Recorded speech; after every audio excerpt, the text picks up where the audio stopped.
Hey guys, we're here to check out I-DLE's I Do music video here on Patreon. This is a video that is a pre-release coming off of their upcoming Heat album, which is releasing in September, and it's their first English full-length album, and it's marking their American debut, so this is a pretty big deal.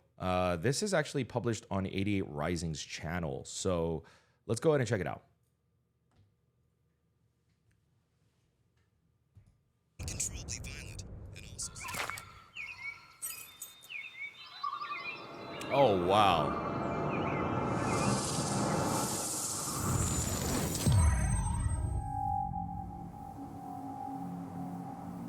I can tell you already, I love how they shot this video. Looks absolutely gorgeous.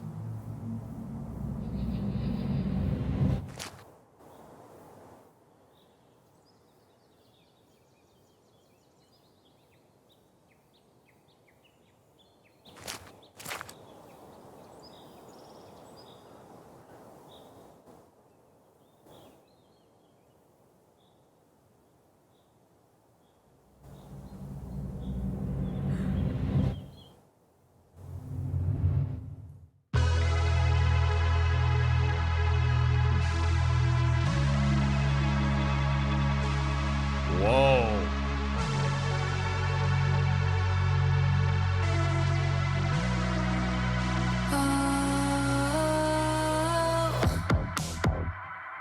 Hit me like a shot in the heart.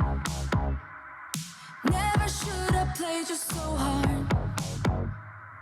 Guess I play myself, that's my fault.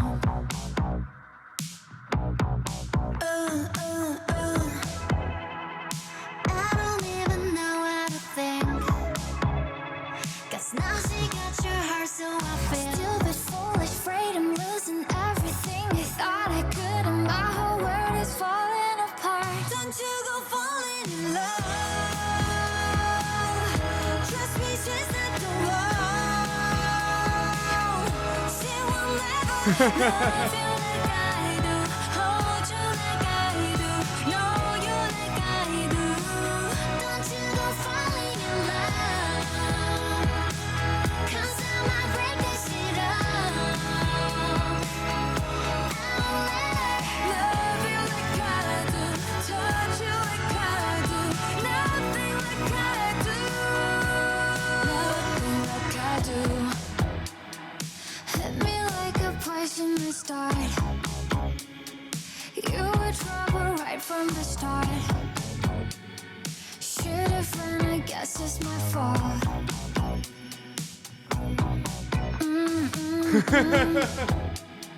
I don't even know how to Oh think. my god. 'Cause now she got your heart, so I feel stupid, foolish, afraid I'm losing everything. I thought I could, and my whole world is falling apart. Don't you go falling in love. Trust me, she's not the one. She will never love you like I do, hold you like I do, know you like I do.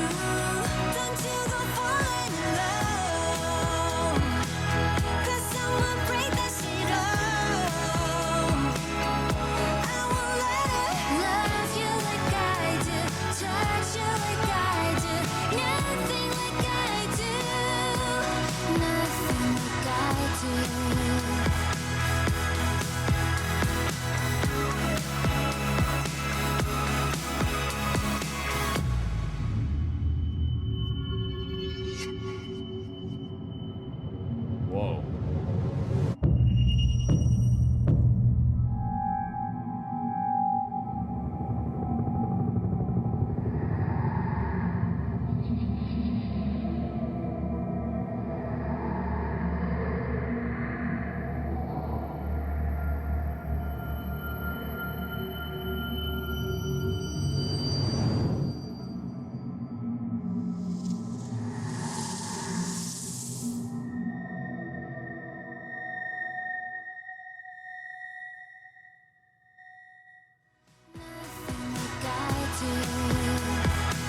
man. Wow.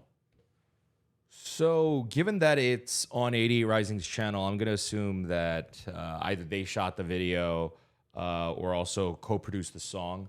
And one, song wise, I love it. I love that 80s romantic, deeply romantic vibe. Not just being like an 80s inspired K pop song. They kind of went the full commitment with the aesthetic and genre, even with then the music video.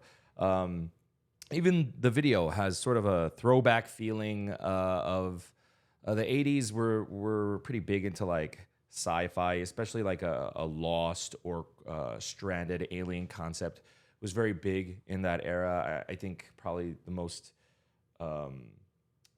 it's not just the 80s. It was also like the 60s and 70s. People were just very curious during that time. And so aliens, stuff like that was a very big part of that concept. I think the thing that people might be more familiar with is like something like Stranger Things, which takes place during like the was it the 60s and 70s, and it's that kind of story about a normal kid coming across someone who's special, or something like E.T., where an alien winds up on your planet and they're stranded, and so everything's really simple in concept, but the execution is just beautiful. The music video is shot to look very much like a movie.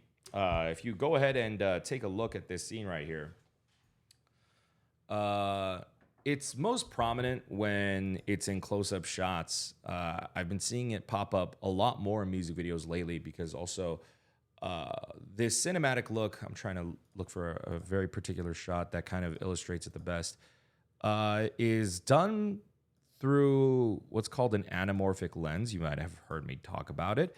They're starting to make digital versions of it now because anamorphic lenses are actually like super expensive.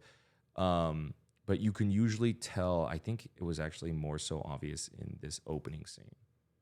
Yeah, you can usually tell because if you notice, the trees are sort of curving to the side right here. And if you look at kind of like the picture as a whole, there's this sort of circular kind of radial look going on, especially in like the background. Everything's kind of warping.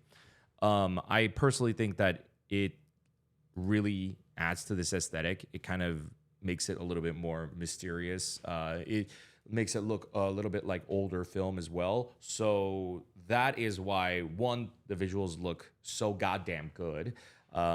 Their choice to make this look like also specifically like an American film, I think that was a good choice. It looks like they shot this in Korea too. I wasn't sure based on the forest, but location wise, there's a shot of Minnie with the actor, the male actor on the bus, and it's a Korean bus. And so this was shot in Korea, but the style and aesthetic is very much Western media. You would closely associate with, like, I think like Euphoria. Euphoria is probably like the most modern looking film cinema looking product, at least season one anyways. And then the narrative of the film. First of all, I love a good narrative music video, which we don't get too much in K-pop all the time, just because we do tend to lean towards performances, and sometimes you'll get scenes of like loose, light stories. Maybe girl likes boy, boy likes girl. They want to deliver a confession, and then the entire group of members are trying to deliver a confession or something like that. It's just... What my point is, like, the story and plot element is usually very loose in those videos, but that was the main purpose of I-DLE. And so completely shooting it like a film, making the visual look and aesthetic of the music video look like a film, also I think is what makes eventually at the end, when they leave, it feels more like an emotional gut punch. By the end, they haven't said any words. They haven't said a single thing, and I'm already emotionally invested. And so that's just good filmmaking. I mean, it's just basically a 5-minute short film, but it's done well because they don't really showcase. They don't treat it like a music video. They don't showcase shots of idol members singing, doing any even a little bit of light performance. Everything is completely immersed in the story. And I guess they're an alien. I'm not quite sure if every time they sneeze, they become a different person, or if they're the same person but in different bodies, or maybe like the different, or it's like different personalities, or what have you. I don't quite know. But regardless, this kid accepted them with affection, and at the end, just a simple story of they leave. They have to leave, and I thought my favorites here were, first of all, everyone's acting was really great, but I really liked Oogi's, just because Oogie really nailed the comedic acting of that, and the way they edited even just her trying to basically eat anything in her path was really funny. And I really appreciated Shua's acting. They gave her a lot of emotional bits to work with, especially the scene where they're watching a movie on like the projector. There's a really great, beautiful close-up shot of her right here. Hit me like a poison. It looks so good, and she does an excellent job with it too. And then at the end, Shua is kind of like, she is the last person to basically see him and say goodbye to him. And I thought her performance was captivating. But I also wanted to talk about this scene too, where they're shooting right here.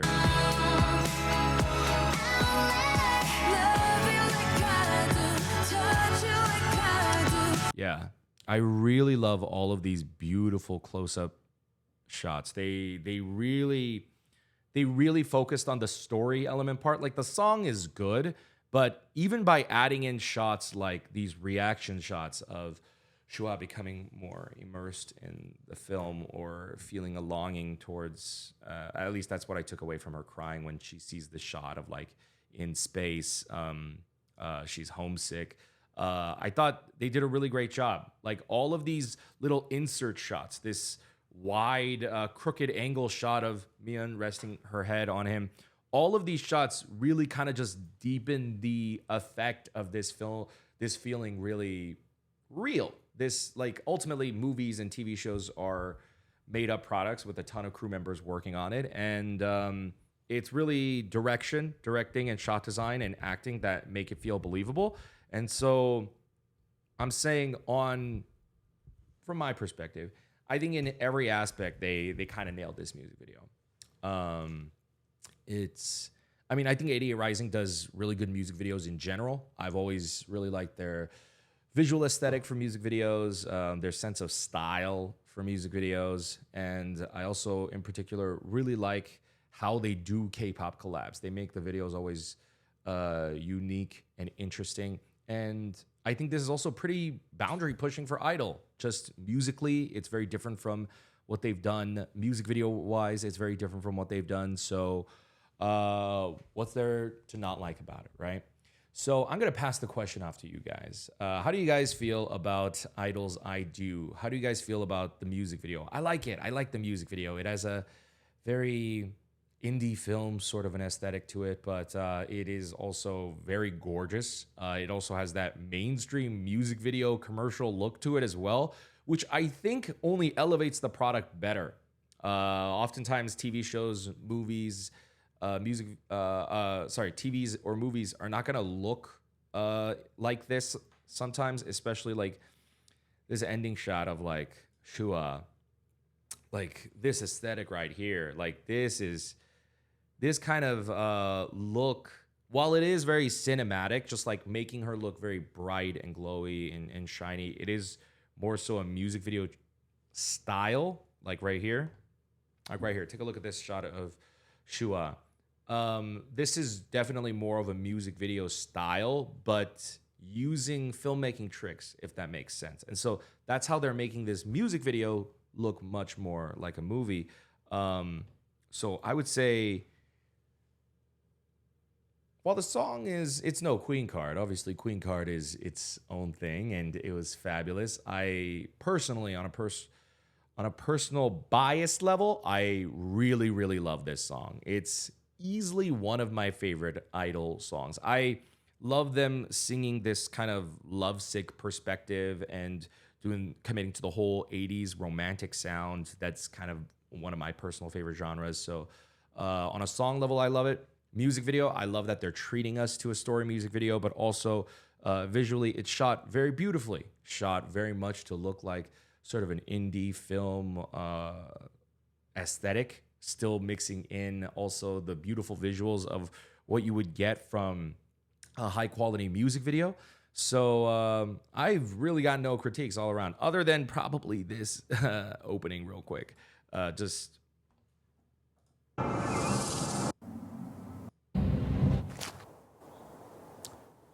real quick, it's like the sound design here. Not that, listen, not that I could do any better. I'm no sound designer, but yeah, you can hear it when I was first watching this, it kind of took me out of the moment to be able to hear the interruptions in the ambient noise, basically the wind. I'm very curious as to why this is the way it is. Oftentimes on film sets, you capture what's called room tone, even if you're outside. It's just basically getting the background noise and just the intermittent, like the fading in and out, in and out. It sounds like someone was trying to, maybe it was a windy day, someone was trying to, in post-processing, try to filter out the noise, but in turn, it's muting and suppressing too much. Listen, I'm not the best audio engineer, so I'm just going off of what I've personally seen and done. But just I feel like especially given that they're not speaking in this first scene, you could have probably completely redone the Foley work and recaptured either a completely different room tone of a different forest setting, or just redo and add in the footsteps, and it would, I think, come off a lot cleaner. And that's probably my only one critique. But at that point, I'm just nitpicking. So, guys, I want to pass the question off to you. What did you think of I-DLE's I-DO? I think it's a pretty fantastic music video. I love a simple, just romantic love story like this, or especially like music videos with elements of that forlonging as well. And the lyrics are pretty interesting. They're basically saying, don't love anybody else, but they're also leaving. But it's also about kind of true love, saying we belong together, and there's no one else is really gonna be right for you unless it's me. No one else is gonna be right for me unless it's you. And it's inherently romantic, and I think that's why, given the song that they're singing, it's that extra bittersweet that they leave at the end. So I thought that was also that's a clever tactic, where the music video is, I guess, not going in line with the song, and it doesn't give you the exact happy ending you were expecting. But I loved it. Let me know what you guys thought in the comments down below. Thank you for checking this video out with me. Hope you guys enjoyed watching along. If you want to support the channel, remember, you can visit our Patreon. Of course, if you're watching this on Patreon, that won't matter. In fact, I think I'm just publishing this straight to Patreon, so never mind. Thank you for tuning in. I'll see you in another video, and I'll see you in that Heat listening party.